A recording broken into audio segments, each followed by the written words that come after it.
Bonjour, c'est Jean Descartes. Bienvenue au cœur de l'histoire.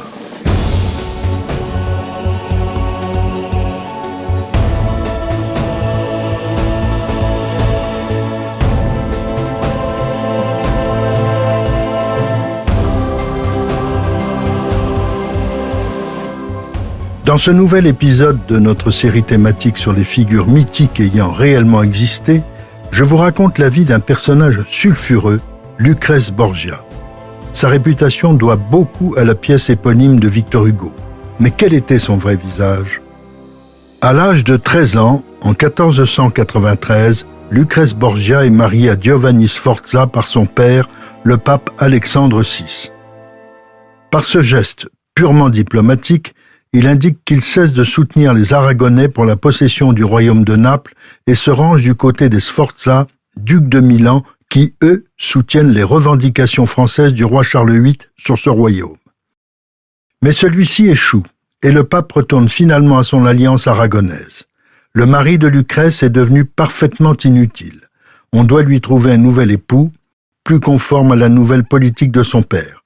Mais en attendant, il faut annuler ce funeste mariage. En mai 1496, Giovanni Sforza se rend dans sa ville Pesaro. Il refuse de réintégrer le palais romain de Santa Maria in Portico où vit Lucrèce. Début janvier 1497, son beau-père, le pape, lui envoie un ultimatum. Il lui donne 15 jours pour regagner Rome. Giovanni obtempère, ses deux beaux-frères, Juan et César Borgia, le reçoivent avec de grandes démonstrations d'amitié, le pape aussi. Quant à Lucrèce, elle lui témoigne une spectaculaire affection. Pourtant, Giovanni Sforza n'est pas rassuré. Les Sforza, anciens alliés des Français, sont mal vus à Rome. Giovanni a très bien compris qu'il n'est plus indispensable. Le vendredi saint, pris de panique, il saute à cheval et galope à bride abattue jusqu'à Pesaro. Consternation à Rome. C'est un camouflet pour le pape qui lui intime à nouveau l'ordre de revenir. De son côté, Giovanni réclame que Lucrèce le rejoigne à Pesaro. La situation est complètement bloquée. Le pape envoie alors un ambassadeur qui annonce à Giovanni que, puisqu'il refuse de réintégrer le domicile conjugal à Rome, il doit renoncer à son épouse et leur mariage sera annulé. Lucrèce est, elle aussi, mise devant le fait accompli. Jusque-là, elle semblait tout accepter. Mais un jour d'été 1497, lors d'une promenade à cheval le long des thermes de Caracalla, elle se réfugie précipitamment dans le couvent qui est en face, celui des dominicaines de San Sixto. Les religieuses lui accordent l'hospitalité. Le pape est totalement désarçonné par l'attitude de sa fille. Elle a 17 ans, c'est la première fois qu'elle lui résiste. Une semaine plus tard, un détachement armé se présente aux aurores devant les grilles du couvent, exigeant des nonnes qu'elles lui remettent Lucrèce. Elle refuse d'ouvrir.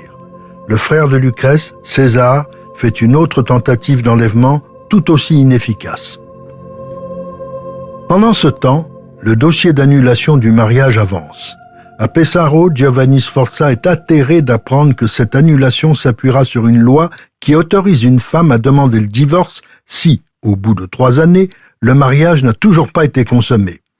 La ficelle est un peu grosse. Non seulement le mariage a été consommé, mais on prête à l'époux de Lucrèce une vie extra-conjugale très intense. Mais Giovanni craint pour sa vie. Il connaît la mauvaise réputation des Borgia. Il décide de se réfugier à Milan, chez son oncle, le duc Ludovic le Mort. Malheureusement, il ne se montre guère accueillant. Giovanni va devoir accepter les conditions de cette séparation. Quant à Lucrèce, toujours recluse dans le monastère de San Sixto, elle doit aussi être informée des tractations en cours pour l'annulation de son mariage. On cherche un messager qui puisse servir d'intermédiaire entre le Vatican et le couvent. Le pape propose un jeune aragonais, Perotto, vice-camérier pontifical. L'affaire doit être complexe car le messager passe beaucoup de temps au couvent et Lucrèce semble réellement l'apprécier. Ce qui devait arriver arriva, elle tombe enceinte. Le secret est bien gardé, mais la jeune femme doit sortir du couvent le 22 décembre 1497 pour officialiser l'annulation de son mariage devant les sévères juges canoniques. Elle apparaît devant le tribunal de la Sainte-Rote, composé de cardinaux et de dignitaires ecclésiastiques, enceinte de 6 mois. Elle est magnifique. Sa fidèle suivante, Penthesilea, lui a confectionné une robe admirable qui camoufle parfaitement sa grossesse. Personne ne soupçonne quoi que ce soit lorsqu'elle approuve, en souriant, la sentence qui la reconnaît intacte, puisque son union n'a, soi-disant, pas été consommée.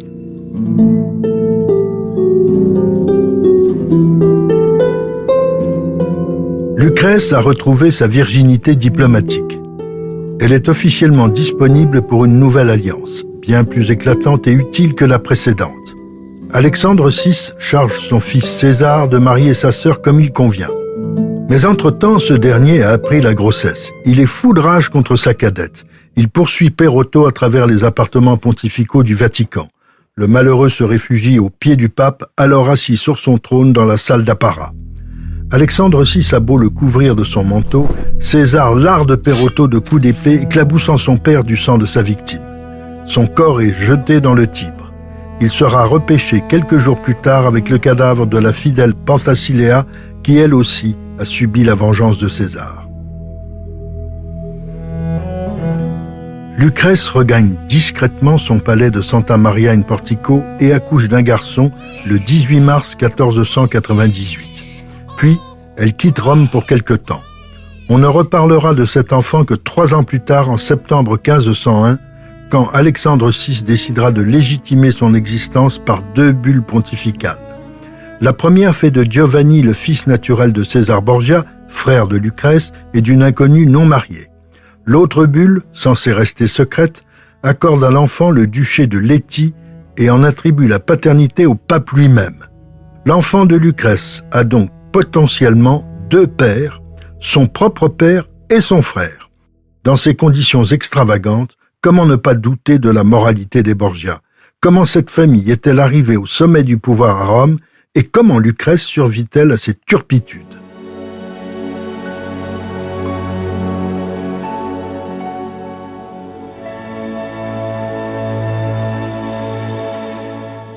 Le vrai nom des Borgia est Borja, qui se prononce avec un H aspiré à l'espagnol. C'est une famille de petite noblesse de la région de Valence. Sa chance est d'avoir participé à la grande aventure de la Reconquista, c'est-à-dire la reconquête des territoires occupés par les Maures sur la péninsule ibérique depuis le 8e siècle. Le premier Borja à se distinguer particulièrement est Alfonso. Né en 1378, il profite de la protection du roi d'Aragon, Ferdinand, puis et surtout de son successeur Alphonse le Magnanime, qui lui permet de faire des études de droit avant d'entrer dans les ordres. Alfonso Borja devient le conseiller indispensable de ce roi qui l'accompagne dans sa conquête du royaume de Naples. En 1438, Alfonso rejoint son protecteur à Naples en compagnie de l'héritier Fernando, futur roi de Naples. La papauté ayant réintégré Rome après le long épisode d'Avignon, notre Alfonso, devenu cardinal, fréquente beaucoup le Vatican. Aidé par le Magnanime, il devient, en avril 1455, le premier pape Borgia sous le nom de Calixte III. Il a 77 ans et va faire de son neveu, le jeune Rodrigo Borgia, 22 ans, évêque de Valence puis cardinal, le 2e personnage du Vatican, son vice-chancelier. C'est avec lui que la famille s'installe à Rome et y fera fortune. À la demande de son oncle, Rodrigo achète un superbe palais, la Zecca, près du château Saint-Ange. À la mort de Calixte III, Rodrigo est un riche cardinal au train de vie fastueux, mais il est mal vu de la noblesse romaine qui le traite de catalan.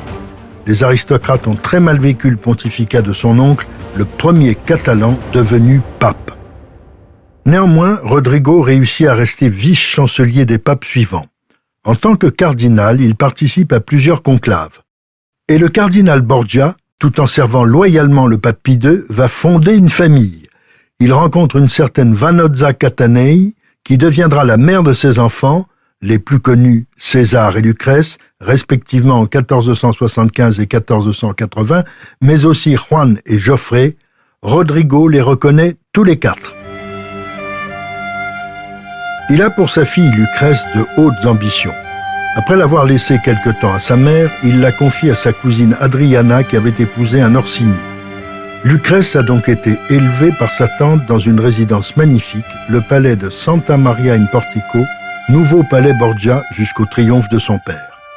À la mort du pape Innocent VIII en juillet 1492, Rodrigo soudoie les membres du conclave, il est si riche qu'il peut se le permettre, et le soir du 10 août 1492, il est élu pape sous le nom de Alexandre VI. Ce choix de prénom n'est pas un hasard. Il s'agit d'un hommage à Alexandre le Grand. Il se voit en pape guerrier et conquérant, chargeant son fils César d'envahir la Romagne pour étendre les terres du Vatican jusqu'à l'Adriatique.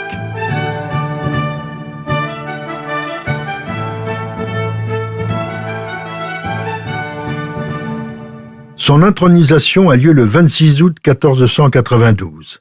Elle est éblouissante. Cette année 1492 est très importante pour l'histoire mondiale. On est à la fin du Moyen-Âge et au début de la Renaissance, et Christophe Colomb accoste en Amérique. Le nouveau pape doit gérer le partage de ce nouveau monde entre l'Espagne nouvellement unifiée par la Reconquista, elle aussi achevée en 1492 par la prise de Grenade, et le Portugal. C'est ce qu'il fait par le traité de Tordesillas. Si le nouveau pape devient un champion de la diplomatie atlantique, il n'en oublie pas pour autant les affaires de sa famille dont il veut faire une dynastie.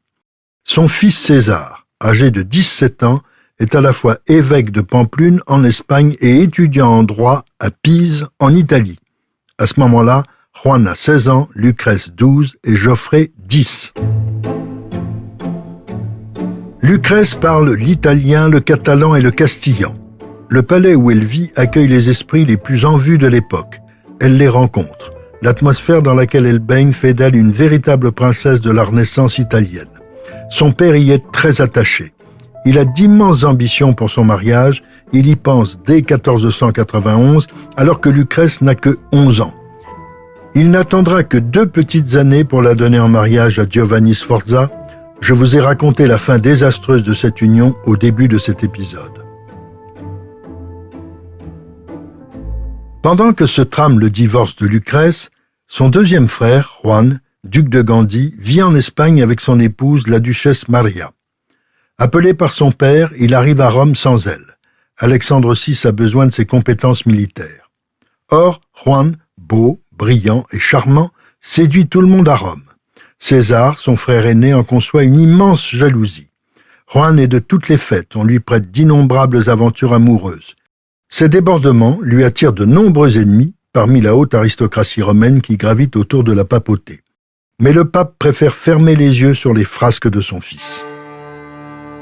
Le 15 juin 1497, Juan et César passent la journée chez leur mère, Vanozza, dans sa propriété à la campagne.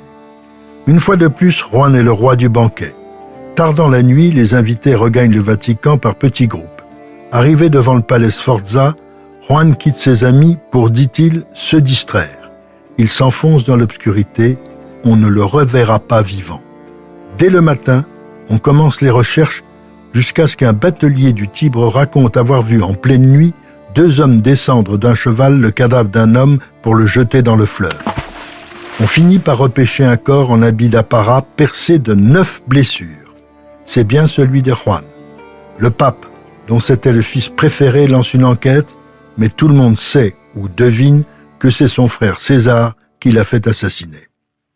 Alexandre VI tombe dans une sorte de crise morale. Il ne peut reconnaître la culpabilité de son fils, car cela ruinerait l'honneur de la famille. L'enquête est close rapidement, 50 jours après le crime. César Borgia n'est pas inquiété, il représente son père au couronnement du roi de Naples, Frédéric Ier, qui sera le dernier monarque de Naples issu de la dynastie des Aragons.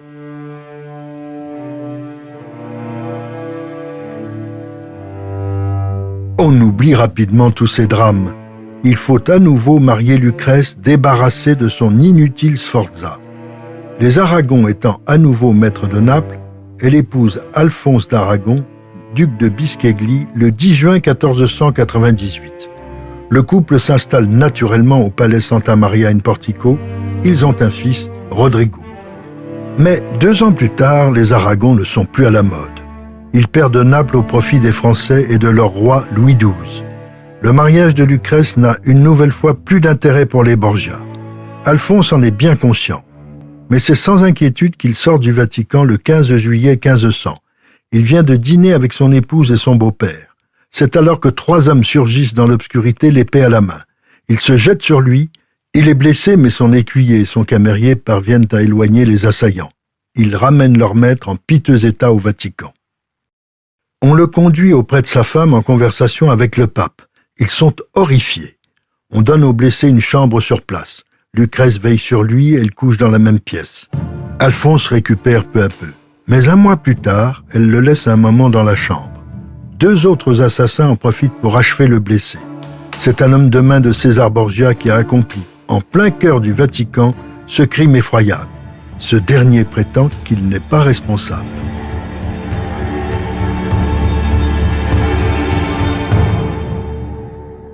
Lucrèce est effondrée. Elle quitte le Vatican le 30 août pour son château de Netti. Toutes ces lettres sont alors signées en italien de la plus malheureuse des femmes. Pourquoi César a-t-il accompli ce nouveau forfait? On dira qu'il était jaloux de Lucrèce, mais ce n'est pas crédible puisqu'il va immédiatement se préoccuper pour elle d'un mariage encore plus prestigieux. En fait, il se serait entretenu avec son père des dangers de voir sa sœur partir avec Alphonse pour la cour de Naples sans espoir de retour.